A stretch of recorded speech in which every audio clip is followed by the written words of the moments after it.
Hi hello வணக்கம் welcome back to our channel Jaisrikanth kitchen and vlogs. இன்னைக்கு நம்ம வீடியோவில் ஒரு பார்க்க போகிற ரெசிபி பார்த்தீங்கன்னா தயிர் சாதம். என்னப்பா தயிர் சாதம் அப்படின்னு சொல்கிறீங்களா? இது லஞ்ச் பாக்ஸ்க்கு வந்து பசங்களுக்கு ரொம்பவே நல்லாயிருக்கும். இது தாளிச்சு அதில் கொஞ்சம் வந்து ஃப்ரூட்ஸோ இல்லைனா வந்துட்டு வெஜிடபிள்ஸ் ஏதாவது கொஞ்சம் போட்டு பண்ணும்போது சூப்பராக இருக்கும். ஸோ நான் டேஸ்டி அண்ட் எங்கள் வீட்டில் எப்போவுமே நான் செய்கிற ஒரு ரெசிபி இது என் பையனுக்கு ரொம்ப பிடிக்கும். ஸோ அதனால் இந்த ரெசிபி வந்து நம்ம வந்து ஷேர் பண்ணலாம் உங்களுக்காக அப்படின்னு சொல்லிட்டு இன்றைக்கி நான் வந்துட்டு கர்ட் ரைஸ் பண்ண போகிறேன். ஸோ கர்ட் ரைஸ் வந்து சிம்பிள் அண்ட் ஈஸி. ஸோ அது வந்து நல்லா க்ரீமியாக பண்ண போகிறோம். க்ரீமியாக பண்ணும்போது பசங்க எனக்கு கொஞ்சம் எக்ஸ்ட்ராவே வந்துட்டு ஒரு கரண்டி சாப்பிடுவாங்க. ஸோ க்ரீமியாக பண்ண போகிறோம். இதுக்கு வந்துட்டு நீங்கள் கார்னிஷ்க்கு எது வேணாலும் நீங்கள் வந்து சேர்த்துக்கலாம். ஸோ எங்கள் வீட்டில் வந்து க்ரீமியாக ஒரு கர்ட் ரைஸ் நான் வந்து இன்றைக்கி செஞ்சு காட்ட போகிறேன். ஸோ எப்படி பண்ணுறதுன்னு பார்க்கலாம் வாங்க. அதுக்கு தேவையான இன்க்ரீடியன்ஸ் எல்லாமே உங்களுக்கு நான் காட்டிடுறேன். ஓகே, கர்ட் ரைஸ்க்கு தேவையான இன்க்ரீடியன்ஸ் எல்லாமே பார்த்துடலாம். ஸோ நல்லா வந்து குழஞ்சி சாதம் எடுத்திருக்கேன் நான். இது நல்லா ஆற வச்சுருக்கேன். அண்ட் வந்துட்டு தேவையான அளவு உப்பு, ஒரு கப்புக்கு வந்து கட்டி தயிர். இது வீட்டில் உரம் போட்டு பண்ண தயிர் தான், ஓகேங்களா? ஸோ இந்த தயிரும் எடுத்தாச்சு. அண்ட் வந்துட்டு கேரட் துருவலாக எடுத்திருக்கேன், நல்லா துருவிக்கோங்க, கிரைண்ட் பண்ணிக்கோங்க. இந்த குக்கும்பர் வெள்ளரிக்காவும் நான் துருவி எடுத்திருக்கேன். கொஞ்சோண்டு பெருங்காயம் ஒரு 1/2 டீஸ்பூன் வரைக்கும் எடுத்துக்கோங்க, 1/2 டீஸ்பூன்லேருந்து 1 டீஸ்பூன். அண்ட் வந்துட்டு ஃப்ரெஷ் க்ரீம். ஸோ ஃப்ரெஷ் க்ரீமும் வந்துட்டு ஃப்ரெஷ் க்ரீம் எடுத்திருக்கேன். இதுதான் க்ரீமியாக நம்ம பண்ண போகிறோம், அதனால ஃப்ரெஷ் க்ரீம். அண்ட் தாளிக்கிறதுக்கு பார்த்தீங்கன்னா கடுகு, அப்புறம் வந்துட்டு காஞ்சி மிளகா ஒரு 2லேருந்து 3 எடுத்திருக்கேன், கருவேப்பிலை எடுத்திருக்கேன், பச்சை மிளகாய் சின்ன சின்னதாக நறுக்கி சேர்த்துருக்கேன், கடலப்பருப்பு. அவ்வளோதான். ஸோ இதுக்கு மேலே வேண்டாம். நம்ம வந்துட்டு ஈஸியாக எப்படி பண்ணுறதுன்னு பார்க்கலாம். ஃபஸ்ட்டு வந்துட்டு நம்ம தயிர் சாதத்துக்கு தயிர் ரெடி பண்ணிக்கணும் இல்லையா? அதுக்காக நல்லா குழஞ்சி இருக்கிற நம்ம சாதத்தை எடுத்திருக்கோம். ஸோ இதுதான் வந்து நம்ம வந்து ஃபஸ்ட்டு தயிர் சாதம் ரெடி பண்ணிக்கலாம். அதுக்கப்புறம் மற்ற இன்க்ரீடியன்ஸ் எல்லாமே ஆட் பண்ணிக்கலாம் நம்ம. ஸோ ஃபஸ்ட்டு கரண்டி எடுத்து இது வந்து இன்னும் கொஞ்சம் மிக்ஸ் பண்ணிக்கிறேன். தண்ணி தேவைப்பட்டால் தண்ணி சேர்த்துக்கோங்க. இது நல்லா குழஞ்சிருக்கு. நல்லா சூடாக இருக்கும் போதே வந்துட்டு நல்லா மசஞ்சு வச்சுருக்கேன். அதனால் கொஞ்சம் நல்லா இந்த மாதிரி இருக்குது. இன்னமும் நீங்கள் குழஞ்சி செஞ்சுக்கலாம், ஓகேவா? இன்னமும் நீங்கள் வந்து ஆட் பண்ணிக்க வேண்டியது தான். ஸோ இப்போ இதில் வந்து தயிர் நான் சேர்த்துக்கிறேன். ஸோ ஒரு கப்புக்கு தயிர் சேர்த்துட்டு எஸ்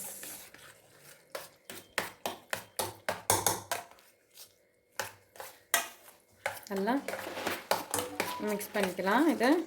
ஸோ மிக்ஸ் பண்ணதுக்கப்புறமா இதில் ஃப்ரெஷ் க்ரீம், இதுதான் நான் சொன்ன க்ரீமியாக வந்து பண்ண போகிறோம் அப்படின்றது.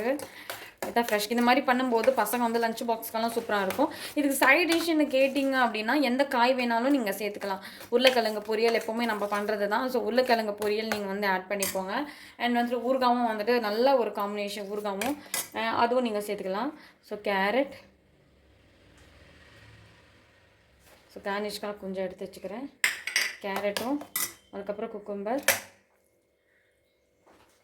கொஞ்சம் கார்னிஷ்காக மேலே வச்சுக்கிறேன் நான் சேர்த்துட்டு.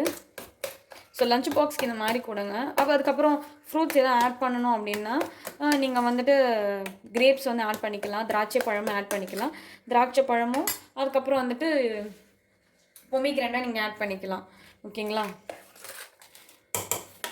மாதுளமும் நீங்கள் வந்து தாராளமாக எதுக்காக ஆட் பண்ணிக்கலாம். அவ்வளோதான். இது வந்து ரெடி பண்ணியாச்சு. ஸோ லஞ்ச் பாக்ஸ் இந்த மாதிரி இன்னும் கொஞ்சமும் நீங்கள் நல்லா மசஞ்சு எடுத்துக்கலாம், ஓகேங்களா? தேவைப்பட்ட தண்ணி சேர்த்துக்கோங்க, இல்லைன்னா வேண்டாம், ஓகேங்களா? இது வந்து உங்களுடைய ஆப்ஷன். தேவைப்பட்ட தண்ணி சேர்த்துக்கோங்க, இல்லைன்னா அப்படியே நீங்கள் வந்து சாப்பிட்டுக்கலாம். இப்போ இதில் உப்பு நான் இப்போ வந்து சேர்த்துக்கிறேன். தேவையான உப்பு மட்டும் பார்த்து சேர்த்துக்கோங்க. ஸோ நீங்கள் எவ்வளோ சாதத்துக்கு நீங்கள் மிக்ஸ் பண்ணுறீங்களோ அந்தளவுக்கு நீங்கள் உப்பு சேர்த்துக்க வேண்டியது தான். ஸோ அவ்வளோதான். லஞ்ச் பாக்ஸுக்கு நம்மளோட தயிர் சாதம் ரெடி. இப்போ நம்ம தாளிச்சிக்கலாம். தாளிக்கிறதுக்கு தாளிப்பு கரண்டின்னு எடுத்து வச்சுருக்கேன். ஸோ இதில் வந்து நீங்கள் நெய்யும் சேர்த்துக்கலாம், இல்லைனா வந்துட்டு எண்ணெயும் சேர்த்துக்கலாம். நம்ம வந்து இன்றைக்கி எண்ணெய் சேர்க்க போகிறோம். இப்போ இதில் 2 டேபிள் ஸ்பூன் எண்ணெய் சேர்த்துக்கலாம். எஸ், 2 டேபிள் ஸ்பூன் எண்ணெய் சேர்த்தாச்சு. எண்ணெய் வந்துட்டு ஆல்ரெடி சூடாக இருக்கும். ஏன்னா வந்து நம்ம யூஸ் பண்ணுற பாத்திரம் வந்துட்டு பாத்திரம் கிடையாது, இட்ஸ் வந்துட்டு என்ன சொல்கிறது, அயன். ஸோ கடுகு ஸோ கடுகு வந்து வெடிப்பு வரணும், கம்பல்சரி வெடிப்பு வரணும். அந்தளவுக்கு வந்து சூடாக இருந்தால் தான் வந்து நல்லாயிருக்கும். நீங்கள் வந்து எண்ணெய் சூடாக இல்லாத போது நீங்கள் சேர்க்காதீங்க, எண்ணெய் சூடாக இருக்கும் போது சேர்த்துக்கோங்க. அதுக்கப்புறம் கருவேப்பில்லை பச்சை மிளகாய்,